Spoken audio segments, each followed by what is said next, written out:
안녕하십니까. 오랜만에 뵙습니다.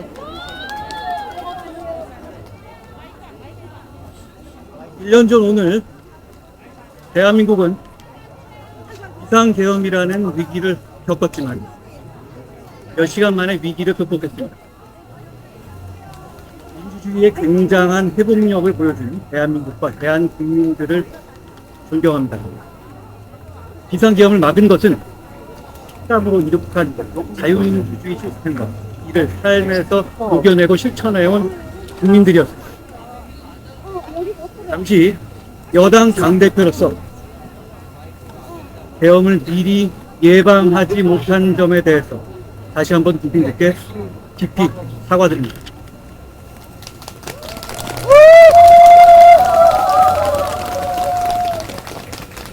그날 밤 우리 국민의힘은 바로 저 좁은 문을 통해서 어렵사리 국회로 들어가 계엄을 해제하는 데 앞장섰습니다. 제가 그날 밤 계엄 발표를 보자마자 냈던 비상계엄 선포는 잘못된 것입니다. 국민과 함께 막겠습니다. 라는 메시지는 개인이 아니라 국민의힘의 당대표로서 지지자들과 동료들의 마음을 담아서 공식적으로 냈던 메시지였습니다. 그날 밤 우리 국민의힘의 공식적인 결단과 행동은 우리가 배출한 대통령이 한 비상계엄일지라도 앞장서서 막고 단호하게 국민의 편에 서겠다는 것이었음을 기억해 주시기 바랍니다. 그날로 돌아가 봅시다. 민주당의 폭거는 극에 달하고 있었습니다. 헌법 정신을 저버리고 오직 머릿수로 밀어붙이면 된다는 저열한 정치 논리로 22번의 탄핵과 함께 국정을 마비시켰습니다. 정말 안타까운 것은 이재명 대표에 대한 유죄 판결이 줄줄이 예정되어 있던 상황이었기 때문에 우리가 버텨내기만 하면 새로운 국면이 열리는 상황이었다는 점입니다. 그런 상황에서 누구도 이해할 수 없는 비상계엄이 모든 것을 망쳤습니다. 그날로부터 1년이 지났지만 이 나라 국민들께서 지켜낸 민주주의가 온전하게 회복됐다고 말하기가 어렵습니다. 사실 더 나빠졌습니다. 대한민국 사회는 길을 잃고 있습니다. 민주당 정권에서 대통령실 특활비를 부활했고 대통령실 앞에 집회는 더 어려워졌고 실세 측근 비서관은 국회에서 불러도 나오지 않고 철석같이 약속했던 특별감찰관은 감감무소식입니다. 자기의 유죄 판결을 막으려고 대통령이 사법부를 법박하고 사법부 인사에 개입하고 검찰을 폐지하고 있습니다. 정적을 공격하라고 경찰을 사주하고 대장동 공범들을 재벌 만들어줬습니다. 헌법 존중 TF라는 어이없는 이름으로 시민의 자유를 억압하고 공포 분위기를 조장하고 있습니다. 11호 주거 제한 조치로 자기 의지대로 삶을 계획하고 살아가려는 국민의 일상을 파괴하고 있습니다. 윤석열 대통령이 계엄으로 나라를 망쳤다면 이재명 대통령은 딱 계엄만 빼고 나쁜 짓 다 해서 이 나라를 망치고 있습니다. 그리고 오늘을 대한민국 국민이 아니라 자기들만의 축제로 만들려 하고 있습니다. 이제 퇴행이 아니라 미래로 갑시다. 과거의 잘못 때문에 미래의 희망을 포기할 수 없습니다. 우리가 내일로 나가려면 과거의 잘못된 사슬들을 과감하게 끊어내야 합니다. 사람은 지나가고 잊혀지지만 국가와 공동체는 남을 겁니다. 그래서 우리는 더 나은 내일을 위해서 성찰하고 다시 용기 내서 앞으로 나가야 합니다. 반성할 수 있는 용기만이 그 전진을 가능하게 할 겁니다. 많은 분들이 싸워야 한다, 잘 싸워야 한다고 말을 합니다. 맞는 말씀입니다. 우리는 잘 싸워야 합니다. 그런데 진짜 중요한 것은 왜, 무엇을 위해 싸우느냐입니다.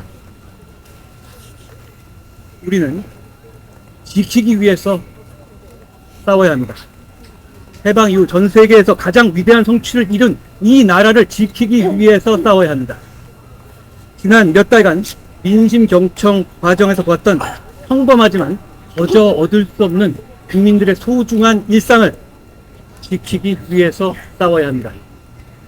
우리가 공기처럼 여기는 민주주의, 세계 총초 강대국이 수천억 달러 지원을 강권할 정도의 강한 경제, 세계를 매혹시키고 있는 우리의 문화를 지키기 위해서, 이 모든 것을 지키기 위해서 싸워야 합니다. 지켜야 한다는 생각에 동의하기만 한다면 생각이 다른 사람들끼리도 힘을 합칠 수 있어야 하고 반드시 그래야 합니다. 상식적인 시민들이 뭉치고 말하고 행동해야 합니다. 끝으로 상처 입은 보수 지지자들께 말씀드리고 약속드립니다.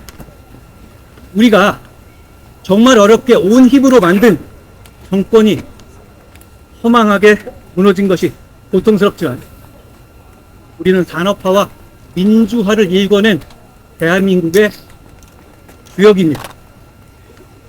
우리가 대한민국의 절반 그 이상을 바치고 있어야만 대한민국이 건재할 수 있고 번영할 수 있습니다.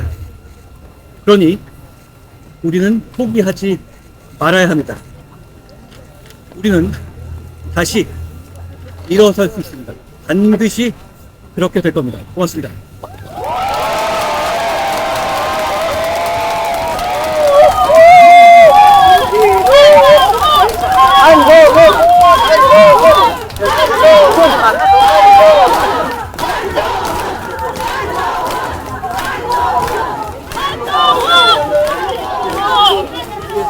기자분들 혹시 질문 있으시면 먼저 해주시고 한 5개 정도만 받겠습니다. 계엄에 관련해서만.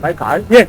오늘 그 국민의힘에서 사과라고 하는데 메시지가 사과라고 보기 좀 어려운 메시지들만 나왔는데 이건 어떻게 보세요? 저는 우리 국민의힘에 소속된 다수 정치인과 우리 국민의힘을 지지하는 상식적인 시민들은 이미 국민들께 사과하는 마음이다 라고 확신합니다. 사과는 받는 사람 기준이고 이 사과를 받을 분들은 국민입니다. 민주당이 아닙니다. 우리는 민주당에는 사과할 이유가 없습니다. 민주당도 이 상황을 만들 때 사과해야 될 사람들입니다. 그렇지만 우리는 국민들께서 그만 됐다고 할 때까지 사과 드려야 한다라고 생각합니다.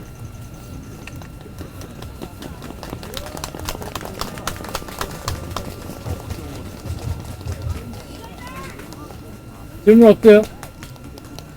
예.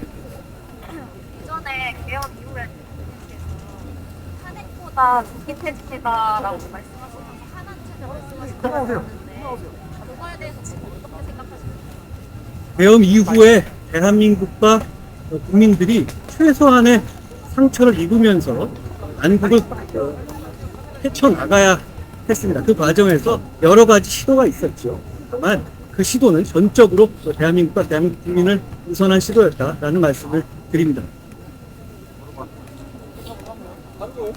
네, 질문 또 없어요? 너무 추우셔서 고생 많으셨습니다. 고맙습니다. 아, 예.